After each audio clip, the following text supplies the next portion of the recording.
복된 새벽입니다. 하나님께서 우리에게 주시는 말씀 계속해서 구약성경 민수기 20장에서 21장의 본문입니다.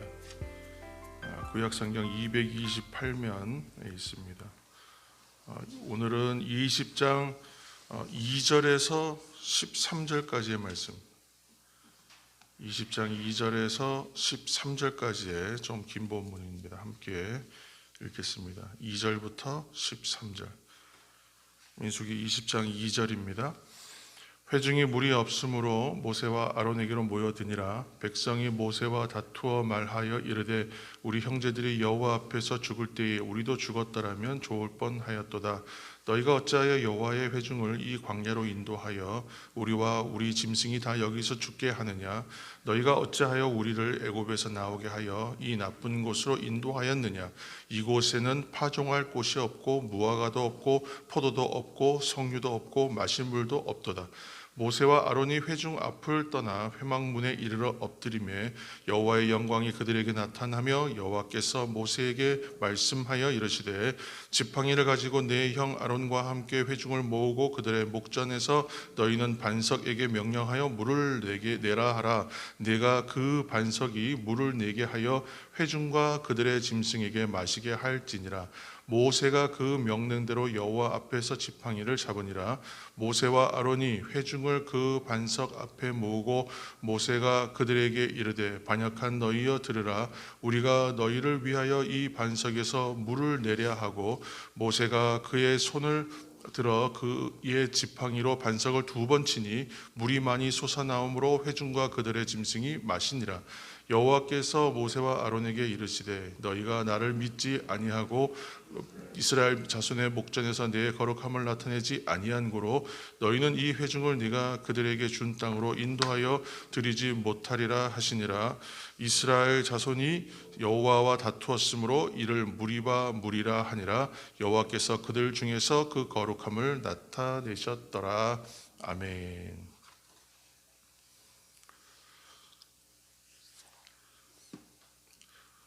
첫째 딸에는 가데스 바네아 정탐 후입니다. 여기서 말하는 이제 1절에 보시면 첫째 딸 이렇게 나오는데 가데스 바네아 정탐 사건이 지난 사건 후 이제 38년이 정도 지난, 그러니까 지금 19장에서 20장 넘어올 때 이 시간 간격이 약 한 38년, 거의 40년 가까운 시간 간격이 좀 존재하는 겁니다. 그래서 기록이 붙어 있지만 이 시간에 좀 텀은 있다.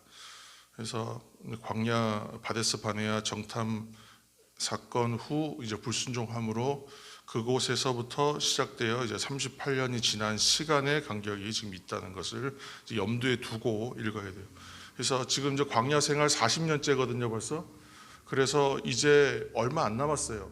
우리가 이제 결론을 알고 있는 입장에서는 이제 광야 생활, 광야 학교도 만기가 다 찼습니다. 이제 그 적금 타는 것처럼 이제 끝날 때가 됐는데, 그러나 말씀 본문들을 보면요, 여전히 불평하고 범죄하고 불순종하고 있는 모습을 계속 보게 됩니다. 민수기에 등장하는 백성들의 죄는 우리가 아는 것처럼 불평하는 것으로부터 시작했죠. 그래서 하나님에 대한 반역으로까지 나아가는 그 패턴들인데 그것이 이제 끊어지지는 않은 것 같아요. 그러한 이제 불평과 반역의 패턴이 계속 반복돼요. 자신들의 불행함을 불평했을 때 하나님께서 진의 한쪽 끝을 불사르시면서 경고하셨었잖아요. 그런 경험이 있었죠. 만나를 주셨을 때 감사하지 않아서 또 고기를 먹게 해달라 해서 메추라기를 주실 때에 역병으로 치셨고, 아론과 미리암이 모세에게 도전하였다가 또 미리암이 또 그런 경고를 받았었고, 고라와 다단과 아비람 등 250명이 이제 모세와 아론에 대해서 제사장직에 대하여 그들이 또 반역했을 때, 도전하였을 때에도 하나님께서 그들을 또 치시는, 또 백성들에게는 역병이 임하는 그런 계속 이 반복되는 패턴입니다. 근데 이제 가장 중요한 건 뭐냐면 가데스 바네아에서 정탐 보고 한 다음에 백성들이 이제 그 부정적인 반응을 보이면서 가나안 들어가기를 거부했다는 거, 그것이 그리고 나서 이제 모세가 아닌 새로운 지도자 우리가 뽑아서 애굽으로 돌아가겠다. 그렇게 했던 그 불순종의 사건이 사실은 이제 출애굽 세대에서는 가장 큰 문제점이었습니다. 그래서 출애굽 1세대가 모두 광야에서 죽게 되는 정죄를 받았다는 것을 우리가 이제 읽었습니다. 20장 5절 말씀, 이제 오늘 읽은 말씀 가운데 20장 5절 한 절 말씀 읽겠습니다. 20장 5절. 너희가 어찌하여 우리를 애굽에서 나오게 하여 이 나쁜 곳으로 인도하였느냐? 이곳에는 파종할 곳이 없고 무화과도 없고 포도도 없고 석류도 없고 마실 물도 없도다. 아멘. 모든 것이 없다 하였지만 이제 백성들이 모세 아론에게 와서 불평하는 가장 큰 내용은 물이 없다는 거예요. 물이 없어서 원망하니까 모세와 아론은 하나님 앞에 엎드릴 수밖에 없었습니다. 이제 성도 여러분, 잘 생각해 보시면 이 말이 뭐 그냥 불평으로만 볼 내용은 아닌 것이 좀 근거는 있습니다. 왜냐하면 광야 생활은 실제로 물이 없어요. 물도 없고 풀도 없는 곳입니다. 광야 생활이라고 하는 것이. 그래서 물도 없고 풀도 없기 때문에 그들을 인도할 인도자, 그들을 인도할 지도자, 그들의 앞길을 인도할 자가 필요한 거예요. 그래서 그 광야로 하나님께서 이끄신 것은 물도 없고 풀도 없는 곳에서 의지할 분이 누구겠어요? 하나님밖에 없잖아요. 그래서 그것을 가르치시기 위해서 광야로 이끄신 건데 어찌 보면, 그런데 그것을 40년 지나도록 못 배우고 있어요.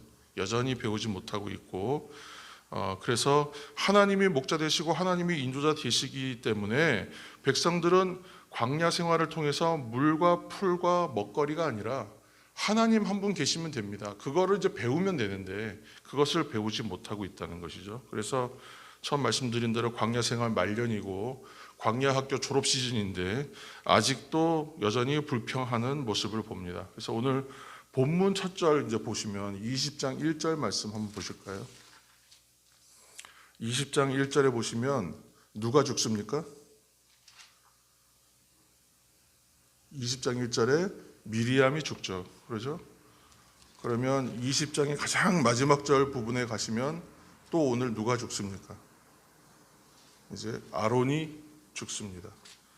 미리암이 죽고 아론이 죽고 그 다음은 누구겠습니까? 모세도 곧 죽겠죠. 그래서 이것은 이제 무엇을 말하냐면 그 이제 광야 세월이 지나면서 출애굽 1세대에 해당하는 1세대들은 다 돌아갔다, 죽어서 돌아갔다는 것을 이제 보여주는 하나의 장면이에요. 그래서 민수기 20장은 그 전환을 보여주는 장면입니다.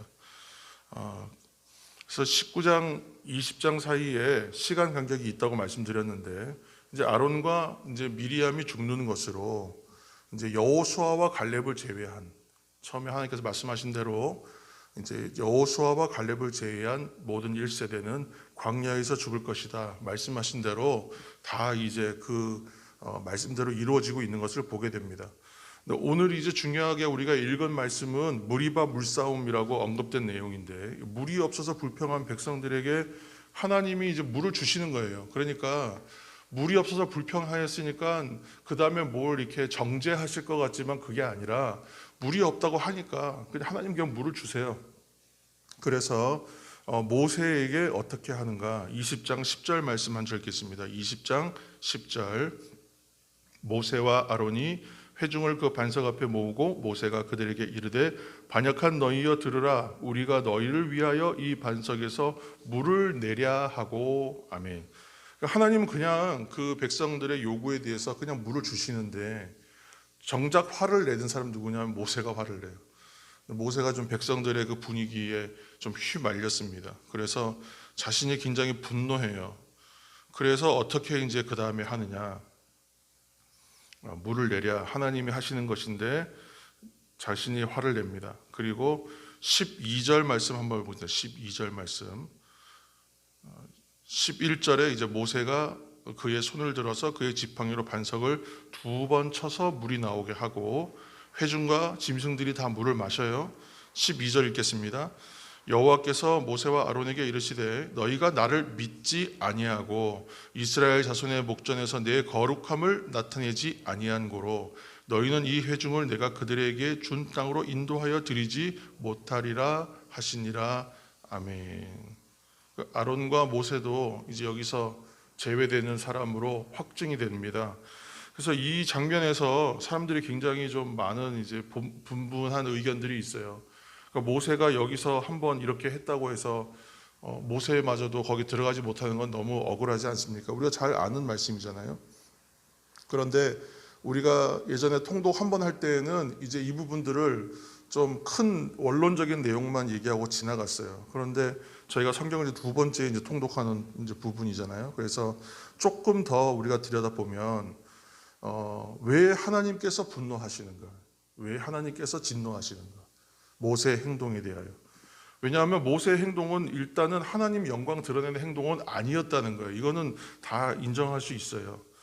예전에 물을 냈던 사건이 또 한 번 있었잖아요. 출애굽기에서 봤던 르비딤에서 물을 내는 사건이 있었죠. 그때는 하나님께서 어떻게 물을 내라고 하시냐면 반석을 치라 이렇게 말씀하세요. 그래서 그때는 반석을 쳐서 물을 냈어요. 그런데 지금은 뭐라면 반석을 명하여 물을 내는 것이에요. 치는 것이 아니거든요. 그런데 여기를 쳐요. 두 번 칩니다. 좀 여러 가지 의미가 있어요. 성경에서 반석, 구약 성경에서 특히 반석은 거의 하나님을 상징하는 의미예요. 그래서 반석이 물을 내는 거예요. 중요한 것은 하나님께서 말씀하셔서 말씀으로 명령하셔서 반석이 물을 내는 거예요. 그런데 지금은 이렇게 하면 어떻게 되냐면 지팡이가 물을 내는 거예요. 그렇죠?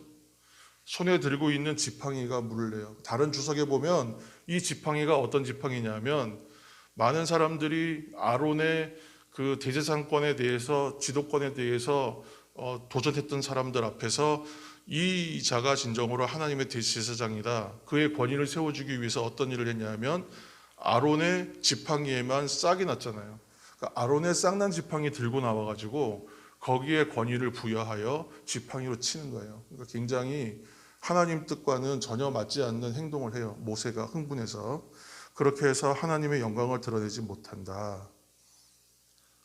8절에 보시면 명령하여 하라 그랬는데 반석이를 지팡이로 치고 두 번 치는 것이죠. 그러니까 르비딤에서 한번 이게 바위를 쳐서 물을 낸 적이 있었기 때문에 자신의 경험에 의지해서 하는 거예요. 그러니까 또 치면서도 두 번 쳤다는 것은 좀 신뢰하지 못했다, 확신하지 못했다. 정말 물이 나와야 되는데 물이 나올까 했다. 이렇게 해석하는 분들도 있어요. 그러니까 하나님의 말씀이 아닌 자신의 경험을 의지하고 자신의 감정대로 행하는 실수를 모세가 범합니다. 이전에 그 메추라기를 주신다고 할 때 고기를 먹게 하겠다 하실 때에도 의심했었거든요, 한번 모세가. 근데 그러한 이제 부분들이 이제 쌓여 있어요. 그래서 지팡이가 하나님의 능력을 대신하는 것처럼 보이게 되는 그러한 상황을 만들어 버렸습니다. 그래서 미리암, 아론에 이어 모세까지도 출애굽 1세대는 갈렙과 여호수아를 제외한 모든 사람이 들어가지 못하게 돼요, 가나안에. 근데 하나님께서 모세와 백성들의 이러한 불순종의 장면들 가운데에서도 하나님께서는 그냥 물을 주십니다. 하나님의 뜻을 이어가신다는 거예요. 하나님의 능력을 베푸신다는 거예요. 오늘 반석을 쳤지만 물은 많이 나왔어요. 그래서 백성들과 짐승들이 다 마실 만한 물을 마시고 해갈을 할 수 있었습니다. 그런데 오늘 이 장소가 어디냐면 1절 말씀을 다시 한번 눈으로 보시면 이 이야기가 시작되는 이 장소가 어디냐면 온 회중이 신광야에 이르러 백성들이 어디에 있냐면 가데스에 있어요. 우리가 가데스 바네아라고 계속 했잖아요. 근데 가데스라는 말 자체가 어떤 의미냐면 가데스라는 말이 이제 거룩하다는 의미가 있어요. 그래서 가데스 바네아 그러면 바네아의 거룩한 땅 이런 의미가 돼요. 그래서 그 가데스는 거룩한 곳이죠. 그런데 원래 이름은 가데스인데 여기에 지명이 무엇으로 남아요? 이제 무리바로 남습니다. 원래 이름은 거룩한 곳이었는데 거기가 이름이 남는 곳이 무리바라고 남아요. 무리바는 다투었다는 뜻이죠. 다투었다. 그 세대의 사람들은 이제 없습니다. 이 땅에 2000년 전에 거의 이야기들이기 때문에. 그러나 그들의 행함의 결과는 무리바라는 이름으로 그곳에 남았다는 거죠. 사람들이 태어나면 세상 사람들도 내가 죽어서 이름을 남기겠다. 호랑이는 가죽을 남기고 사람은 이름 남긴다. 그렇게 얘기하잖아요. 자신의 흔적이 남아요. 나의 묘비명에 무엇이 새겨져야겠습니까? 이런 얘기도 우리 많이 하지 않습니까? 자신의 이름에 부끄럽지 않게 살려고 애쓰는 것이 세상 사람들도 그렇게 한다는 거예요. 그러므로 성도로서 우리의 삶의 자리가 어떻게 남아야겠습니까? 삶의 자리가 부끄럽지 않게 남아야 하지 않겠습니까? 내가 살았던 이 삶의 자리가 불순종의 자리가 아니라 무리바가 아니라 그냥 가데스로 남아야 되는 것이죠. 순종의 자리로 남아야 되는 것이죠. 하나님 영광을 높여드렸던 흔적의 자리로 남아야 되는 것이죠. 그래서 오늘도 이 말씀의 은혜와 기도의 감동으로 내 삶의 자리를, 여러분의 삶의 자리를 채워가시는 이 하루, 그리고 이 한 주간의 삶이 되시기를 예수님의 이름으로 축원합니다. 함께 기도하며 나가겠습니다. 함께 기도할 때 성령께서 우리 가운데 함께하여 주셔서 내 발길이 머무는 곳과 내 손길이 닿는 곳과 내 입술이 행하는 모든 말들이 유통되고 소용되는 곳에서 하나님의 영광을 드러내는 이 한 주간의 삶이 오늘 하루의 삶이 되도록, 하나님의 은혜의 흔적이 남는 삶의 자리가 되도록 인도하여 주옵소서. 말씀의 은혜로, 기도의 감동으로 이 하루를, 매일의 하루를 열어가고 살 수 있게 도와주셔서 우리가 스쳐가고 머물렀던 모든 자리는 하나님의 영광이 드러나는 자리 되게 해달라고, 그렇게 함께 오늘은 함께 기도하며 나가겠습니다.